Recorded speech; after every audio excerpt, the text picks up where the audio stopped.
বাংলায় স্বাগত। আমি প্রচেতা রয়েছি আপনাদের সঙ্গে। এবার স্বাস্থ্য দফতরের বিরুদ্ধেই গাফিলতির অভিযোগ করোনা আক্রান্তের পরিবারের। নাম নথিভুক্ত করার 8 ঘন্টা পরে পৌঁছলো অ্যাম্বুলেন্স। হাসপাতালে পৌঁছতেও করোনা আক্রান্তদের 3 ঘন্টা বসে থাকতে হলো অ্যাম্বুলেন্সে। ভবানীপুরের একই পরিবারের 4 জন করোনা আক্রান্ত হন। ভিন রাজ্য থেকে তার ছেলে অনলাইনে স্বাস্থ্য দফতরের নাম নথিভুক্ত করান।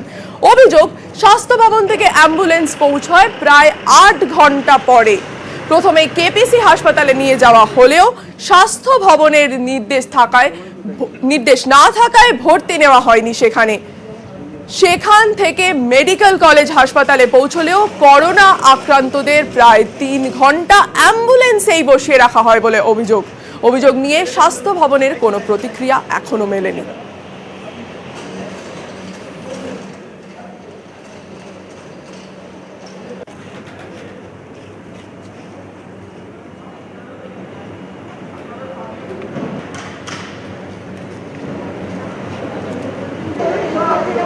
রিপোর্ট করা হলো স্বাস্থ্য ভবন থেকে অ্যাম্বুলেন্স পাঠিয়ে দেওয়া হলো।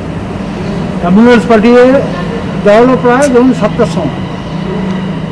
অ্যাম্বুলেন্সে নিয়ে করে চলে গেলাম কেপিসিতে গিয়ে ওরা বলছে আমাদের কাছে কোনো ইনফরমেশন আছে। আবার স্বাস্থ্য দপ্তরে ফোন করে কথা বলা, তারা আবার ওখান থেকে করে বলে সেখানে 2 ঘন্টার মতো সময় লাগলো, তারপরে পেশেন্ট অ্যাডমিশন হলো। আর এদিকে 7 ঘন্টা বাড়িতেই পড়ে রইল করোনায় মৃতের দেহ। গড়িয়াহাটের ফ্ল্যাটে কেয়ারটেকার ছিলেন সন্ধ্যা মাহাতো। একাই থাকতেন সেই ফ্ল্যাটে। কয়েকদিন আগে মহিলার করোনা রিপোর্ট পজিটিভ আসে। গতকাল দুপুর থেকে কোনো সাড়া শব্দ না পেয়ে দরজা ভাঙেন প্রতিবেশীরা। পুলিশে খবর দেওয়া হলেও প্রায় 7 ঘন্টা ফ্ল্যাটেই দেহ পড়েছিল। পরে পুরসভার গাড়ি দেহ নিয়ে যায়। গড়িয়াহাটের ঘটনা।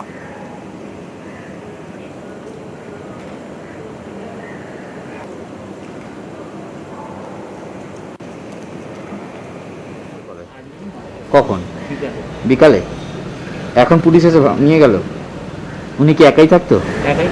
পুলিশ এসেছিল, পুলিশও নিয়ে গেছে, আমি জানি না। এবার নজর রাখবো গুজরাটের দিকে, যেখান থেকে একটি অত্যন্ত মর্মান্তিক খবর আসছে। কোভিড হাসপাতালে আগুন লেগে 14 জনের মৃত্যু হয়েছে। গুজরাটের ভারুচের কোভিড হাসপাতালে আগুন। আমাদের সঙ্গে আমাদের প্রতিনিধি কৃতিশ পাটিল রয়েছেন। কৃতিশ, आग लगी कैसे? बिल्कुल, गुजरात के भरूच में देर रात को 1 बजे के आसपास पटेल वेलफेयर जो हॉस्पिटल है, कोविड हॉस्पिटल, उसके आईसीयू में शॉर्ट सर्किट के चलते आग लग गई थी। देखते ही देखते आग इतनी बड़ी हो गई कि आसपास में रहे लोग और खास करके कोविड के जो पेशेंट है उसके रिश्तेदार और मौके वारदात पे पहुंचे थे।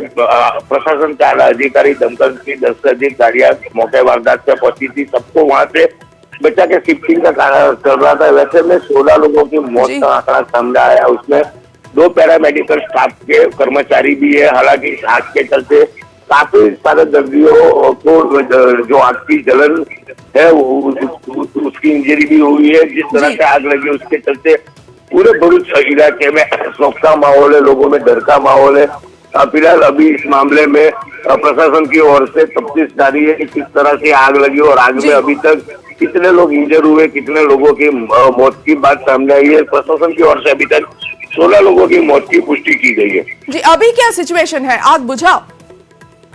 बिल्कुल, आग कंट्रोल में आ चुकी है, पर जिस तरह से आग लगी थी, आग करीबन 100 से अधिक पेशेंट इस अस्पताल में थे और लंबे समय से ये अस्पताल है वो कोविड के पेशेंटों की सारवार कर रहे थे। हालांकि सभी लोगों को वहां से निकाल लिया गया है, लेकिन इस पूरी घटना में 16 लोगों की मौत की प्रशासन की ओर से पुष्टि की गई है और जो लोगों को रेस्क्यू किया गया उनको दूसरे अस्पतालों में भर्ती किया गया है। खास करके सबसे ज्यादा अस्पताल में ऑक्सीजन पे जो पेशेंट थे उनकी मात्रा सबसे बड़ी थी। करीबन कहा जाता है 16 लोगों की मौत और बाकी के जो पेशेंट उसमें से काफी लोग आग में छोटी मोटी जलन के हो रहे उनको इंजरी हुई है। और खास करके प्रशासन के आला अधिकारी अभी अस्पताल पे पहुंचे और आग का कई कारण ढूंढने का प्रयास कर रहे हैं, लेकिन दमकल की तफ्तीश में सामने आया है कि आईसीयू जो था उसमें खास करके शॉर्ट सर्किट के चलते ही आग लगी थी।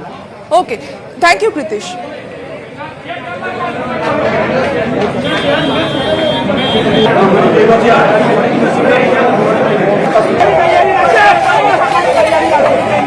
बड़ा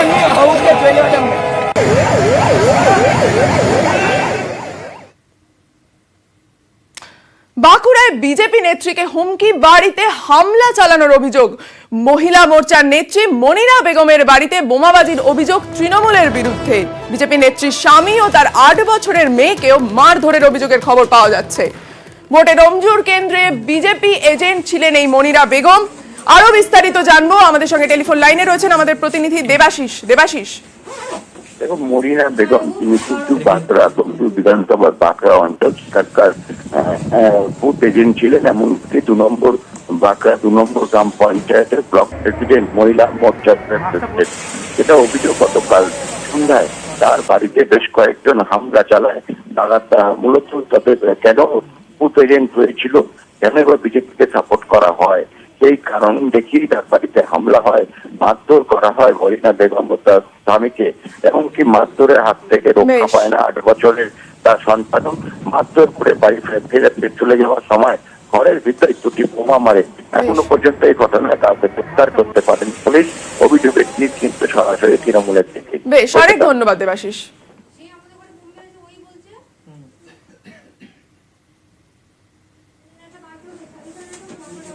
এবার নজর রাখতে হচ্ছে ভাটপাড়ার দিকে। ভাটপাড়ায় গুলিবিদ্ধ তৃণমূল নেতা আশঙ্কাজনক অবস্থায় কলকাতার বেসরকারি হাসপাতালে ভর্তি নূর জামাল। ভাটপাড়ায় তৃণমূলের সংখ্যালঘু সেলের চেয়ারম্যান তিনি। শনিবার রাতে তৃণমূল অফিসে বসেছিলেন নূর জামাল। অভিযোগ, তখনই একটি মোটরসাইকেলে আসে 3 দুষ্কৃতী। 2 থেকে 3 রাউন্ড গুলি চালিয়ে চম্পট দেয় তারা। লুটিয়ে পড়েন নূর। গুলির শব্দে ছুটে আসেন আশেপাশের মানুষ। নিয়ে যাওয়া হয় ভাটপাড়া স্টেট জেনারেল হাসপাতালে। সেখান থেকে স্থানান্তর করা হয় কলকাতার বেসরকারি হাসপাতালে। গুলি চালানোর পেছনে কারা তা খতিয়ে দেখছে পুলিশ। এলাকায় চলে তল্লাশি। তৃণমূল নেতা নূর জামাল গুলিবিদ্ধ ভাটপাড়া পার্টি অফিসে দুষ্কৃতীদের গুলি।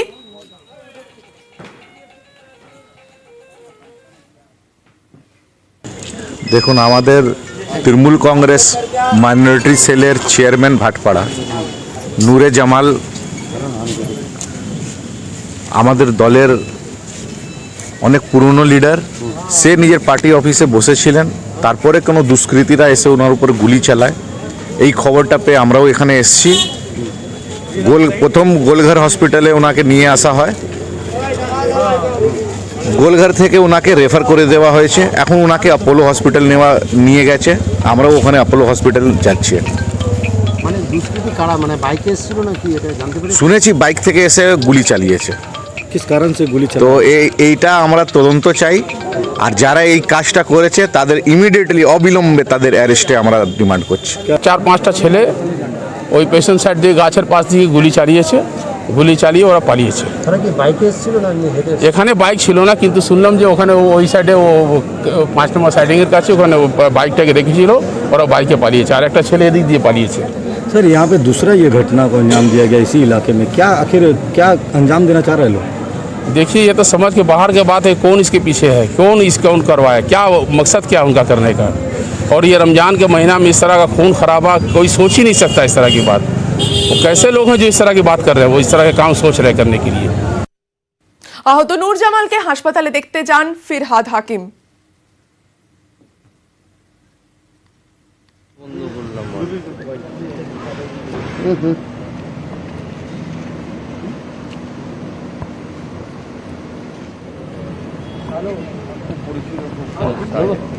নাম হচ্ছে নূরে জামাল।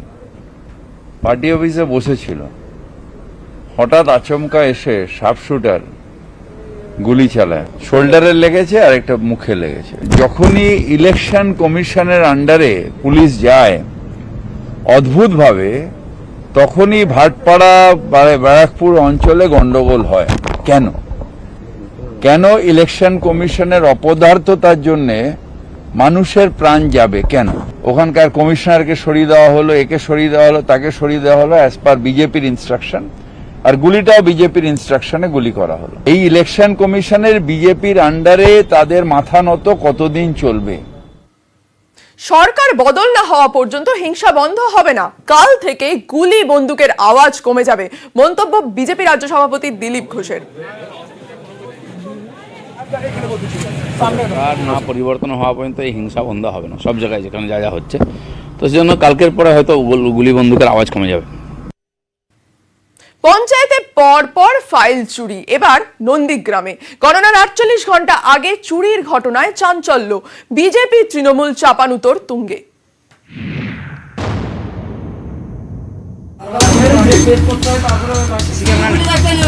পূর্ব মেদিনীপুরের একাধিক পঞ্চায়েতে চুরি, ভোট শেষের পরই এইসব অভিযোগ ঘিরে চাঞ্চল্য ছড়ায়। এবার তালিকায় নন্দীগ্রাম।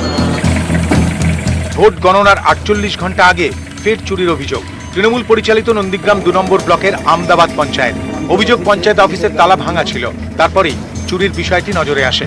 অভিযোগ খোয়া গিয়েছে ফাইল, হার্ড ডিস্ক, নথি সহ একাধিক সামগ্রী। বিজেপির অভিযোগ, দুর্নীতি ঢাকতে ফাইল লোপাট করছে তৃণমূল। এর আগেও ওই অঞ্চলগুলির বিরুদ্ধে একাধিকবার দুর্নীতির অভিযোগ করা হয়েছে প্রশাসনের কাছে, কিন্তু কোন রকম স্টেপ নেয়নি। আর সেগুলা ঢাকতে এই চুরি করছে তৃণমূল নেতারা, যার জন্য আমরা বিডিও সাহেবকে বলবো যে ইমিডিয়েটলি প্রত্যেকটা অঞ্চলে রাতে অন্তত পুলিশি নজরদারি দেওয়া হোক। ওখানে চুরি আর তামারি এগুলো গল্পটা ঠিক না। অতএব কাগজপত্র কখনো চুরি করে কোনো কেউ লাভ করতে পারে না। ইনকোয়ারি করে যারা সঠিক সেটা নির্ধারণ করা হবে। তমলুক, ময়না, মহিষাদল, খেজুরি পঞ্চায়েতের চুরির অভিযোগের তালিকা দীর্ঘ। চলছে তৃণমূল বিজেপি চাপানুতোর। এরই মধ্যে রবিবার গণনা, তার আগে চুরি আটকাতে তৎপর প্রশাসন। খেজুরির 6টি পঞ্চায়েতে তাই এবার রাত পাহারা, থাকছে পুলিশ পিকেটও। খেজুরির মতোই রাত পাহারা বসুক পঞ্চায়েত অফিসগুলোতে, জেলার অন্যান্য অংশে এমনটাই চাইছেন সকালে।